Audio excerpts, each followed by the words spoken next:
నమస్తే సార్. నమస్తే. అసలు ఇప్పుడు చూసుకుంటుంటే మోడీ ప్రభుత్వం వచ్చిన తర్వాత కానీ తర్వాత ట్రంప్ చేసిన వ్యాఖ్యలు ఎలా ఉన్నాయంటే టారిఫ్ ఒక 50% భారత్ మీద వేసింది. అసలు 50% టారిఫ్ భారత్ మీద వేయడానికి గల కారణాలు ఏంటి సార్? దానికి కారణం యాక్చువల్గా చాలా అన్నీ ఉన్నాయని మనం ఇమాజిన్ చేసుకుంటున్నాం. ఎగ్జాక్ట్ రీజన్ తెలియదు మనకి. ఒకటి ఏమిటంటే అతని స్టేటెడ్గా అఫీషియల్గా చెప్పిన లాజిక్ ఏమిటంటే ఇండియా టారిఫ్స్ చాలా హైగా ఉన్నాయి, అమెరికన్ ఎక్స్పోర్ట్స్ ఇండియాకి అవ్వట్లేదు.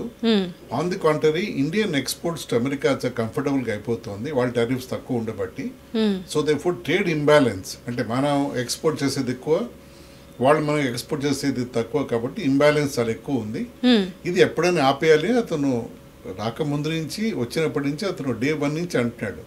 అంతేకాకుండా అతను ఫేమస్గా India as a tariff king of the world అంటూ ఉంటాడు. జోక్గా అంటాడు, లేకపోతే అది మీనింగ్ ఈజ్ కన్వేడ్. సో దీని నుంచి అతను is coming from that perspective. Tariff డెఫినెట్గా హైగా ఉంటాయని మనం ఎక్స్పెక్ట్ చేసాం, కానీ ఇంత సివియర్గా పనిష్మెంట్ ఇస్తాడని ఎవరు ఎక్స్పెక్ట్ చేయలేదు. సరే, ఇది ఇలా అవుతున్న నేపథ్యంలో రష్యా యుక్రెయిన్ వార్ ఎప్పటి నుంచో నడుస్తోంది. సో దానికి ఉన్న కారణాలు చాలా ఉన్నాయి. నాటో మెంబర్షిప్ అని, యూరోపియన్ యూనియన్ అని, యుఎస్ సపోర్ట్ చేయడం, ఇవన్నీ అది వేరే టాపిక్. అది ఆ రష్యా యుక్రెయిన్ వార్ నడుస్తున్న బట్టి ఆయిల్ ప్రైసెస్ చాలా పెరిగిపోతున్నాయి గ్లోబల్గా. రష్యా నుంచి ఎంబార్గో పడింది, మిగతా దేశాలు ఆయిల్ కొనకూడదని శాంక్షన్స్ పడడంతో రష్యన్ ఆయిల్ ఇండియా కొనొచ్చు అని అమెరికా కూడా చెప్పింది. అప్పుడు ఇండియాతో మనం కొనకపోతే ప్రైసెస్ బాగా పెరిగిపోతాయి, ఆయిల్ ప్రైసెస్ గ్లోబల్గా. సో ఇండియా రష్యా నుంచి ఆయిల్ కొంటోంది. సో రష్యన్ ఆయిల్ డిమాండ్ గ్లోబల్గా తక్కువ ఉంది కాబట్టి ఇండియాకి వాళ్ళు తక్కువ ప్రైస్ ఇస్తారు. ప్లస్ ఇండియా మనకి రష్యాకి ఎప్పటి నుంచో ఫ్రెండ్లీ కంట్రీ, డికేడ్స్ నుంచి 1950 నుంచి India friendly country. So trade అవుతున్నా కూడా వాళ్ళ ప్రైసెస్ వాళ్ళు కంఫర్టబుల్గా ఇస్తున్నారు ప్రైసెస్. సో ఆ రష్యన్ ఆయిల్ కొనడంతో సడన్గా ట్రంప్కి ఎలా మైండ్ ఓవర్ ఎలా తిరిగింది తెలియదు, ఎందుకు తిరిగిందా అని. అతని అడ్వైజర్స్ చాలామంది ఉన్నారు, తప్పుగా అతన్ని చెప్పేవాళ్ళు, అతను డిఫరెంట్గా అర్థం చేసుకోవాలి చెప్పేవాళ్ళు ఉన్నారు. వాళ్ళు ఎలా నెరేటివ్ తిప్పారంటే యూఎస్ గవర్నమెంట్ వాళ్ళు, మీరు రష్యన్ ఆయిల్ కొనబట్టి రష్యాకి యుఎస్ డాలర్స్ వెళ్ళడం బట్టి వాళ్ళ మిలిటరీ ఖర్చు యుక్రెయిన్ మీద వాళ్ళు ఎక్కువ ఫైట్ చేయగలుగుతున్నారు. సో మీ వల్లే వార్ కంటిన్యూ అవుతుంది, లేకపోతే వార్ ఎప్పుడూ తగ్గిపోను అని చెప్పి ఇండియా వైపు వాళ్ళు బ్లేమ్ చేయడం మొదలుపెట్టారు. సో మీరు రష్యా నుంచి ఆయిల్ కొంటారు కాబట్టి మేము టారిఫ్ పెంచుతాం, ఫస్ట్ 25% టారిఫ్ అని గ్లోబల్గా చెప్పడం జరిగింది. అదే చాలా ఎక్కువ మనకి. అది ఇంకో అడిషన్ 25% బికాస్ రష్యా నుంచి ఆయిల్ కొంటున్నాం కాబట్టి 25% పెనాల్టీ వేస్తా అని చెప్పి అతను గట్టిగా చెప్పడం, దాంతో ఇండియా అప్సెట్ అవ్వడం. ఇండియన్ గవర్నమెంట్ రియాక్ట్ అవ్వలేదు, కామెంట్ చేయలేదు. అంటే ఇండియన్ గవర్నమెంట్ ఎప్పుడు అఫీషియల్గా చెప్పే కామెంట్ ఏమిటంటే, మేము రష్యా నుంచి ఆయిల్ కొన్నది మేమే కాదు, China highest buyer of oil from Russia. European union buys lot of gas, LNG gas from Russia. So Russia నుంచి ఇండియా ఒకటే ఆయిల్ కొనట్లేదు, India perhaps 4th or 5th ఏమో, అంటే రష్యా నుంచి పర్చేస్ చూసుకుంటే. సో మా వల్ల యుక్రెయిన్ వార్ అవుతుంది అనడం చాలా అబ్సల్యూట్లీ అబ్సర్డ్ లాజిక్. అది ఎంత చెప్పినా అమెరికన్స్ వాళ్ళు ఎక్కడ వినలేదు. They continue to argue in that way only. సరే అండి, ఈ నేపథ్యంలో ఇండియా ఏదో చేయాలి కాబట్టి ఇండియా మిగతా దేశాలతో, అంటే మనకి యుఎస్తో దాదాపు $85 to $90 billion of trade exports యుఎస్కి ఉంటాయి మనం. దాంట్లో మేజర్గా అయితే జ్యువెలరీ ఎక్స్పోర్ట్స్, తర్వాత టెక్స్టైల్స్, ఇలా కొన్ని ఆటోమొబైల్ పార్ట్స్, ఫార్మా కూడా దాంట్లో ఉంది. ఇలా కొన్ని మేజర్ ప్రొడక్ట్స్ ఉన్నాయి దాంట్లో. అయితే ఇలా 50% విధించడం వల్ల ఒక భారత్ మీద ఎలాంటి ప్రభావం ఉండవచ్చు? కరెక్ట్. సో వీటి మీద డైరెక్ట్గా ఇంపాక్ట్ వస్తుంది కాబట్టి మన ఎక్స్పోర్ట్స్ టు యుఎస్ తగ్గిపోతుంది. ఆ $85-90 billion తగ్గిపోయి 40-50 బిలియన్ అయిపోయే అవకాశం ఉంది. అలా అయితే మన జీడిపి కొంచెం స్లో అవుతాం మనం. ప్రస్తుతం మన జీడిపి ఫాస్టెస్ట్ గ్రోయింగ్లో ఉన్నాం మనం, 4th largest fastest growing economy in the world. ఇవన్నీ ఉన్నాయి మనకి, బిరుదులు మనకు బాగానే ఉన్నాయి. మనకి ఇండియా ఇస్ డూయింగ్ వెల్ గ్లోబల్గాను. కానీ కొంచెం సెట్ బ్యాక్ వల్ల మన జీడిపి ఎఫెక్ట్ అయ్యే ఛాన్స్ ఉంది. దేర్ఫోర్ మన పేస్ ఆఫ్ గ్రోత్ కూడా స్లో అయ్యే అవకాశం అయితే ఉంది మనకి.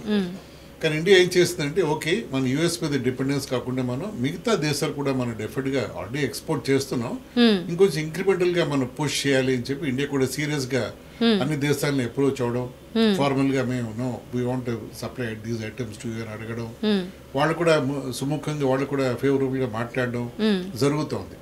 అవన్నీ జరిగితే మన అడ్వాంటేజ్ ఏమిటంటే మన ఈ డెఫిసిట్ మేజర్ పార్ట్ కవర్ అయిపోవచ్చు అక్కడ. ఓకే, యుఎస్ ఎక్స్పోర్ట్స్ టారిఫ్ వల్ల పడే ఎక్స్పోర్ట్ సేల్స్ ఇక్కడ కవర్ అవుతుంది. ఇవాళకి వాళ్ళ షింప్ యూరోపియన్ యూనియన్ నుంచి పెద్ద ఆర్డర్స్ వచ్చే అవకాశం మనకు ఉంది. అదొక ఐటమ్, ఎఫెక్ట్ ఐటమ్ యుఎస్ గూడ్స్కి. ఇది షింప్ యూరోపియన్ యూనియన్కి వెళ్తే మనకి అక్కడ మనకి కొంచెం మనకి బ్యాలెన్స్ అవుతుంది. ఇలా ఇండియా డెఫినెట్గా ఎఫర్ట్స్ పెడుతుంది. అదే బ్యాక్గ్రౌండ్లో జపాన్ వెళ్ళడం జరిగింది ప్రైమ్ మినిస్టర్.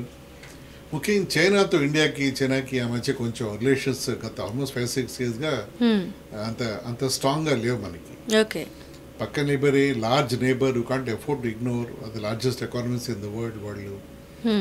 సో ఈ అమెరికన్ ఈ టారిఫ్ బ్యాక్గ్రౌండ్ చైనా కూడా మనకి సపోర్ట్గానే నిలుస్తోంది.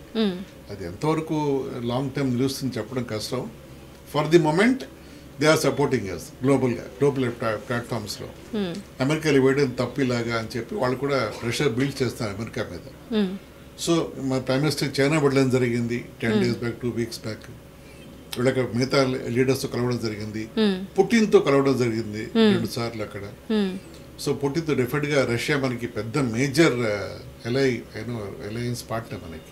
అన్ని విధాల డిఫెన్స్ గాను, తర్వాత మోరల్గా, ఫ్రెండ్లీగా మనకి చాలా సపోర్ట్గా ఉంటుంది రష్యా.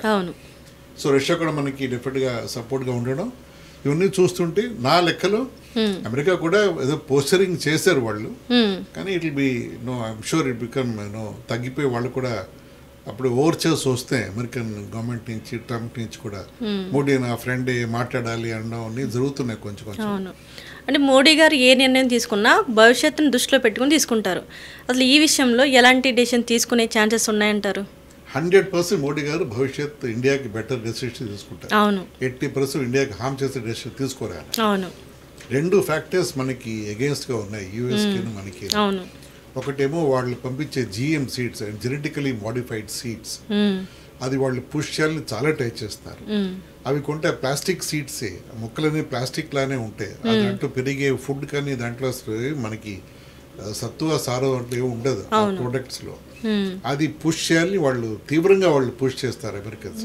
మన వాళ్ళు దాన్ని గట్టిగా నిలబెట్టారు. ఎందుకంటే మన అగ్రికల్చర్ ఎఫెక్ట్ అయిపోతుంది, మన ఫార్మర్స్ ఎఫెక్ట్ అవుతారు. ఇండియా బేసిక్గా అగ్రికల్చర్ ఎకానమీ మనది, ఇండస్ట్రియలైజేషన్ అవుతున్నా కూడా.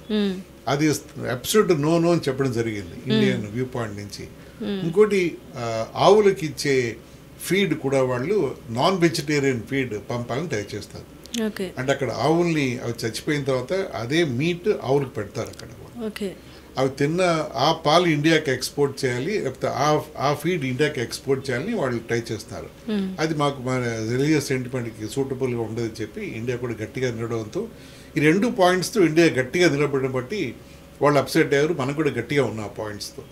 I'm sure there'll be work around వస్తున్నట్టు కూడా. So it matter of time that India comes out. అయితే ఇండియాకి యూఎస్కి ఫ్రెండ్షిప్ బాగానే ఉండేది, రిలేషన్షిప్ కానీ ఫ్రెండ్షిప్ కానీ మోడీది ట్రంప్ది. కానీ ఈ టారిఫ్ వల్ల అది దెబ్బతినే ఛాన్స్ ఉందంటారా? ఫ్రెండ్షిప్ అయితే ఉంది, దెబ్బ తినదు. ఏదో అప్పుడు మధ్యలో ఇలా డిఫరెన్సెస్ రావడం, మనం కూడా మిగతా దేశాలు వైపు చూడడం, మనం ఎక్కడ ఎవరు ఎలాంటి వాళ్ళు మనం ఇంకా రియలైజ్ చేయడం, ఇంకో విధంగా ఇండియాకి మంచిదే ఇది యాక్చువల్గా. మనకి కొత్త ఎక్స్పోర్ట్ పార్ట్నర్స్ డెఫినెట్గా డెవలప్ అవుతున్నారు మనకి. సో అమెరికా కూడా వాళ్ళు కూడా రియలైజ్ చేస్తారు వాళ్ళు ఏమిటా అని. ఇలా డెఫినెట్గా India large good friend to American economy.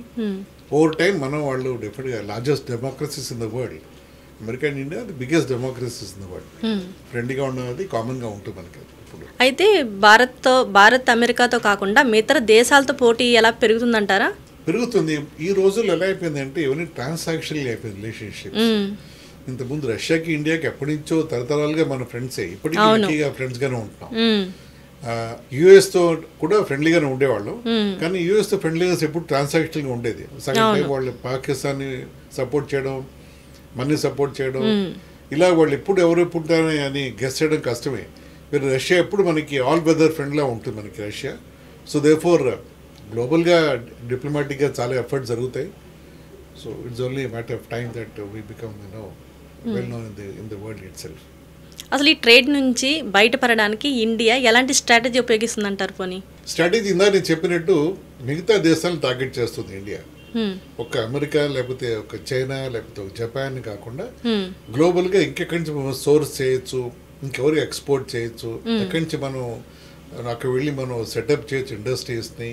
ఫ్రెండ్లీగా చాలా చిన్న చిన్న దేశాలతో ఇండియా కూడా వెళ్ళి కలవడం. మోడీ గారు అయితే ఆఫ్రికాలో చిన్న చిన్న దేశాలు కూడా వెళ్ళి ఆయన వాళ్ళతో అగ్రిమెంట్ చేసుకొని అండ్ ఇండియాకి లాభంగా ఉండే చిన్న చిన్న దేశాలకు వెళ్ళి ఆయన అండ్ ఏ దేశం కూడా ఎవరు దాన్ని పట్టించుకోకపోయినా సరే ఈయన వెళ్ళి అక్కడ రా మెటీరియల్స్ కనుక్కొని అక్కడ రేర్ ఎర్త్స్ ఉన్న ఒక కంట్రీ ఉంది, బుర్కినా ఫాసో ఉన్న కంట్రీ ఉంది ఆఫ్రికాలో. అక్కడికి వెళ్ళి ఈయన వాళ్ళతో అగ్రిమెంట్ చేసుకుని I think $36 billion worth of trade వాళ్ళతో సెటప్ అయ్యి మనం వస్తుంది. దానికి సెమీ కండక్టర్స్ కూడా చాలా యూస్ఫుల్గా ఉండే రేర్ ఎర్త్ మెటీరియల్స్ యాక్చువల్గా అది.